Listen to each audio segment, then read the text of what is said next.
श्री स्वामी समर्थ, जय जय स्वामी समर्थ.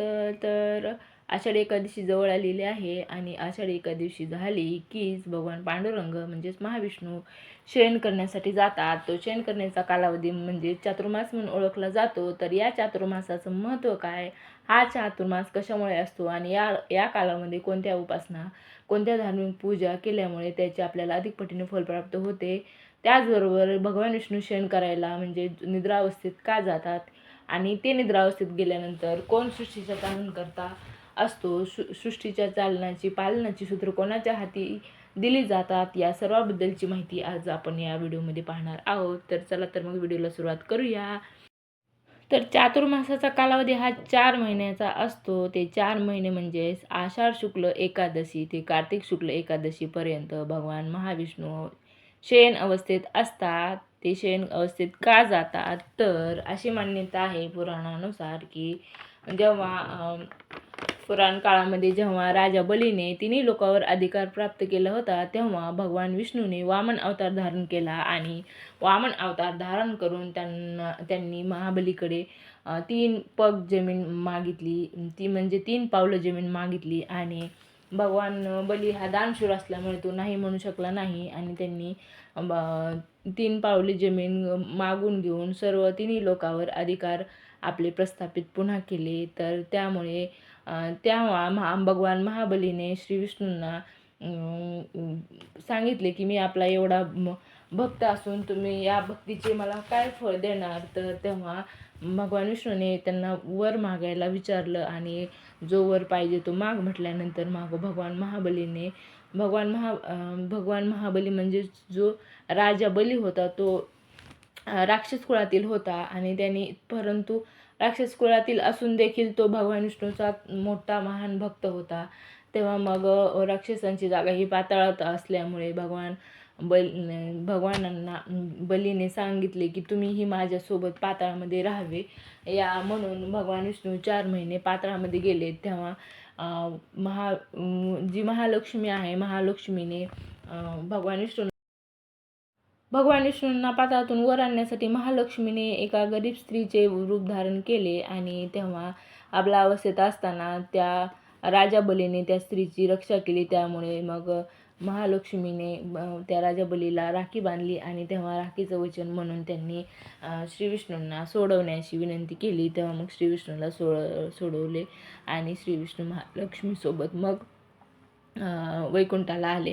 तर अशी मान्यता आहे पुराणानुसार. काही ठिकाणी असंही मानलं जातं की जो शंकासूर असतो, शंकासूर राक्षसासोबत युद्ध करून महाविष्णू थकले असल्यामुळे ते निद्रावस्थेत जातात, अशी देखील मान्यता आहे.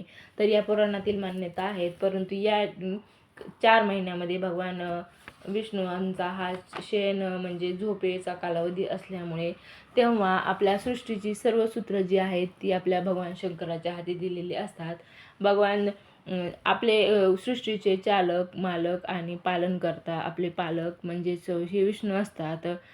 पूर्ण वर्षभर सृष्टीचे अहोरात्र चालन पालक हे पालनहार आपले पालन करत असतात, म्हणजे श्री विष्णू करत असतात. परंतु या निद्रावस्थेत ही सगळी सूत्र श्री भगवान विष्णूंच्या ज्या जागेवर भगवान शंकर पाळतात आणि ते सृष्टीचे रक्षण करतात.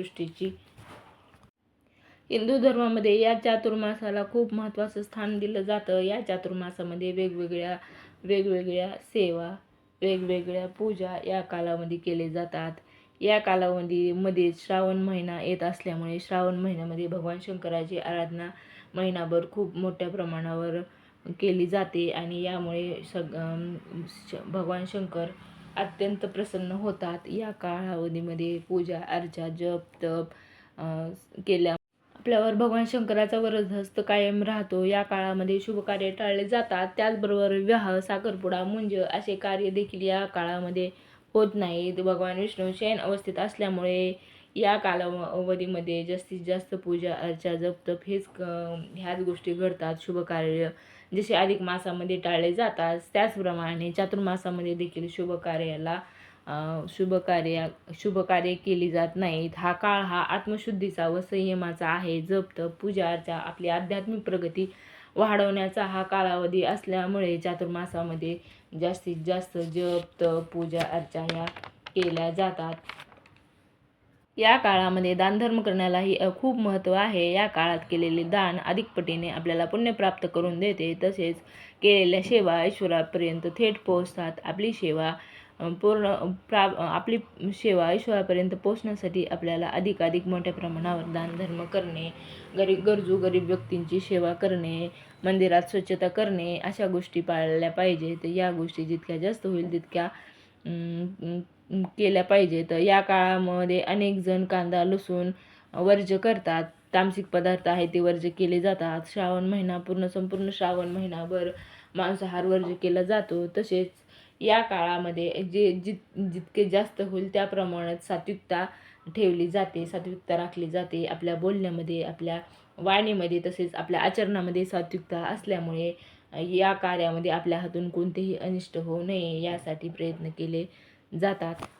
तसेच या कालावधीमध्ये आपल्या हिंदू धर्मातील अनेक सणवार ही येतात आणि हे सणवार साजरे करताना आपली धार्मिक परंपरा आपोआप जपली जाते, आध्यात्मिक परंपरा जपली जाते. त्याचबरोबर आपल्याकडून जे पूजा अर्चा ज्या आराधना आहेत देवाच्या ते आपसुकच होतात. त्यामुळे देखील या चातुर्मासाला अधिक महत्त्व प्राप्त होते. चातुर्मासाच्या कालावधीमध्ये नामस्मरणाला खूप महत्त्व आहे. आपण चालत चालत बोलत बोलत आपलं काम करीत करीत जर नामस्मरण केलं तर ते आपलं नामस्मरण अधिक पटीने पुण्य प्राप्त होतं. हा पवित्र महिना आहे, याचा भरपूर उपयोग करून घेण्यासाठी आपण सतत नामस्मरण केले पाहिजे. त्याचबरोबर आपल्याला जसं जमेल तर आपण धार्मिक ग्रंथ, धार्मिक पोथी, भगवद्गीता याची पारायणे, याचे वाचन देखील केले पाहिजे. सूत्र मंत्र पठण केले पाहिजे. या सर्व गोष्टीमुळे आपल्यामधील अधिक पवित्रता येऊन आपली आत्मशुद्धी होण्यास मदत होते. त्याचबरोबर आपल्याला परमेश्वर प्राप्तीसाठी जे मार्ग होतात ते खुले होतात. त्यामुळे अधिक मासामध्ये अशा वेगवेगळ्या देवदेवतांच्या सेवा केल्या पाहिजेत. त्याचबरोबर जप तप व्रत आहेत ती पाळली पाहिजे. तर या सर्व गोष्टी केल्यामुळे आपल्यावरील ईश्वराची कृपा अखंडित राहील आणि आपल्याकडून सत्कार्य घडतील. तर अशा प्रकारे चातुर्मास पाळायचा आहे. तर याचबरोबर चातुर्मासामध्ये गंगा स्नानाला अधिक महत्त्व आहे. गंगा स्नान केल्यामुळे आपल्या हातून जे कळत नकळत जी पापे घडलेली असतात ती पापे धुवून जातात आणि आपली देहशुद्धी, आपली आत्मिक शुद्धी होते. त्यामुळे गंगा स्नान केले पाहिजे. अशा प्रकारे चातुर्मास आपण पाळावा आणि चातुर्मासामध्ये व्रताचे आचरण, नामस्मरण, उपवास, जप तप या सर्व गोष्टीमुळे आपण हा पवित्र महिना अधिक पटीने पवित्र बनवून आपली आत्मशुद्धी करू शकतो. तर चला, व्हिडिओ आवडला असेल तर व्हिडिओला एक लाईक करा आणि भेटूया पुन्हा अशाच एका नवीन व्हिडिओमध्ये. तोपर्यंत धन्यवाद. श्री स्वामी समर्थ सर्वांना.